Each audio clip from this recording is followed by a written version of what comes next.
विद्यार्थ्यांवर लाठीचार्ज नंतर राज ठाकरे भडकले. नेपाळ श्रीलंकेतल्या आंदोलनांचा उल्लेख. दिल्लीतल्या गोंधळानंतर राज ठाकरेंचा कुणाकुणावर निशाणा. दिल्लीत गेल्या महिनाभरापासून कॉक्रोच जनता पार्टीचं आंदोलन सुरू आहे.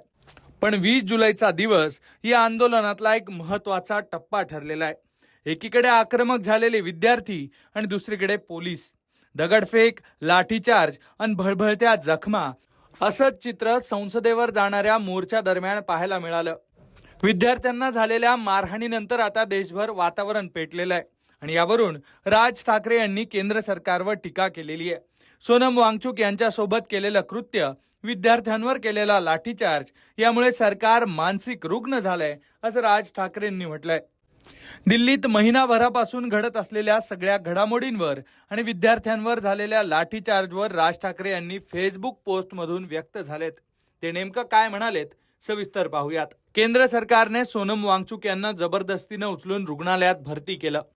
तब्येतीच्या काळजीमुळे त्यांना रुग्णालयात दाखल केलं असं सरकारचं म्हणणं आहे.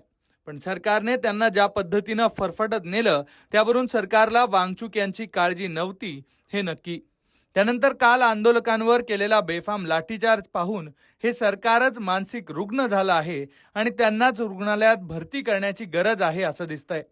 आम्ही रास्त मागण्यांसाठीची आंदोलनं कशी चिरडतो हे जगाला दाखवण्याची आणि ती कशी चिरडली हे आपल्याला स्वतःला आजूबाजूच्या इतर राष्ट्राध्यक्षांच्या कोणत्याच भाषा येत नसताना फक्त कॅमेऱ्यासाठी गडगडाटी हास्य करून जगभरातील राष्ट्राध्यक्षांना ते सांगण्याची हौस सध्या सत्ताधीशांना जडली आहे. मुळात धर्मेंद्र प्रधान कोण लागून गेले की ज्यांचा राजीनामा घेणं हे सरकारला स्वतःचं अपयश वाटतंय.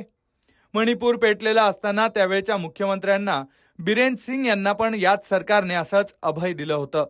बरं, हे दोघं असतील किंवा यांच्यासारखे इतर असतील, यांच्याबद्दल वरच्या 2 सत्ताधीशांना शून्य प्रेम आहे.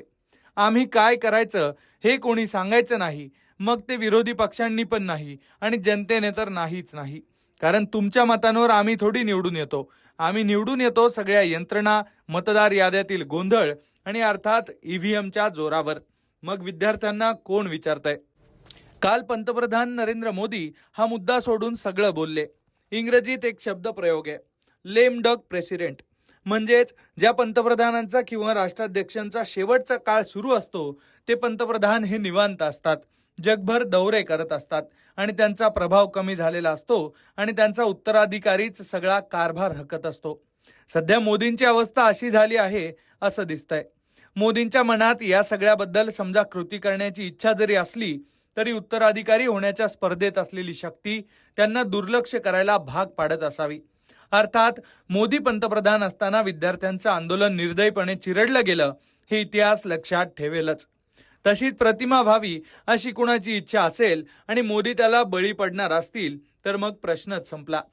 माझी पंतप्रधान नरेंद्र मोदींना विनंती आहे की ती परीक्षा पे चर्चा इत्यादी करताना मग आता विद्यार्थ्यांशी चर्चा करा. त्यांच्या मागण्या रास्त आहेत. धर्मेंद्र प्रधान आणि सरकारचा इगो यापेक्षा या देशातील विद्यार्थ्यांचा आक्रोश महत्वाचा आहे अशा शब्दात राज ठाकरे यांनी केंद्र सरकारवर टीका केली आहे. राज ठाकरे पुढे असंही म्हणालेत की 2018 पासून मी जनतेला सांगत होतो की मी या सरकारबद्दल जे आज बोलतोय ते तुम्हाला आज कळणार नाही, पण ज्या दिवशी तुमच्या दरवाजावर अन्यायाची टकटक होईल तेव्हा मी काय सांगत होतो हे समजेल. आज सर्वांच्या दरवाजावर टकटक सुरू झालीय.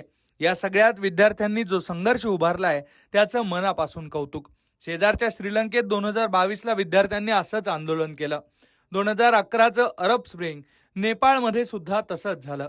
ही सगळी अगदी ताजी उदाहरणं आहेत. जयप्रकाश नारायण यांनी संपूर्ण क्रांतीचं आंदोलन उभं केलं, त्याचा पाया हा सुद्धा विद्यार्थ्यांचा असंतोष होता. आज आपल्या देशातील विद्यार्थ्यांच्या धैर्याला पण सलाम अशा भावना राज ठाकरे यांनी व्यक्त केल्या आहेत. राज ठाकरे पुढे असंही म्हणालेत की आंदोलनं चिरडण्यात कुठलाही पुरुषार्थ नसतो, तर आंदोलन होऊ न देण्यात आणि झालंच तर सामंजस्याने सोडवण्यात खरा मोठेपणा असतो. मोठेपणा हा सर्वोच्च व्यवस्थेनं दाखवायचा असतो. हे भान अजून सुटलेलं नाही, हे दाखवण्याची संधी गमावू नका असा सल्ला सुद्धा राज ठाकरेंनी सरकारला दिलेला आहे. त्यामुळे आता दिल्लीतल्या या आंदोलनात पुढे नेमकं काय होणार, तोडगा निघणार की आंदोलन आणखी पेटणार, हे पाहणं महत्वाचं असणार आहे. तसंच राज ठाकरे यांच्या या पत्रावर, त्यांच्या या टीकेवर भाजपकडून काय प्रतिक्रिया येणार हे पाहणं महत्वाचं असणार आहे. पण दिल्लीत सुरू असलेल्या सगळ्या घडामोडींबद्दल तुम्हाला नेमकं काय वाटतंय ते कमेंट बॉक्समध्ये नक्की लिहा आणि अशाच राजकीय घडामोडी जाणून घेण्यासाठी लोकमत पाहत रहा.